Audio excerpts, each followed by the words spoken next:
السلام علیکم۔ اکثر نومولود بچے یا پھر 4 ماہ سے لے کر 2 تا 3 سال کے بچے بچیاں رات کے اوقات میں رو رو کر اپنا اور اپنے والدین کا حال برا کر دیتے ہیں۔ خود سوتے ہیں نہ دوسروں کو سونے دیتے ہیں۔ نیند نہ ہونے کے باعث ان کی اور ان کے ماں باپ بالخصوص ماں کی طبیعت بھی خراب ہو جاتی ہے، ان میں چڑچڑاپن پیدا ہوتا ہے۔ اکثر بچے بھوک کے نتیجے میں یا پیٹ میں درد کے باعث رونے لگتے ہیں۔ آج کی ویڈیو میں آپ کو ننھے بچوں کو سلانے کا وظیفہ اور نسخہ بتائیں گے۔ پوری رات جاگنے والے بچوں کے لیے بہترین نسخہ پیش خدمت ہے۔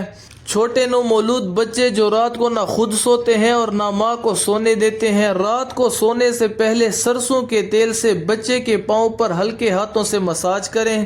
اور اس کے علاوہ آپ کو ایک وظیفہ بھی بتاتا چلوں جو کہ انتہائی مجرب العمل ہے۔ وظیفہ نوٹ فرما لیں۔ 21 مرتبہ یا عزیزو اول آخر درود شریف پڑھ کر دم کر لیں۔ یہ عمل ہر روز سونے سے پہلے دہرائیں، انشاءاللہ تعالی بہت افاقہ محسوس کریں گے۔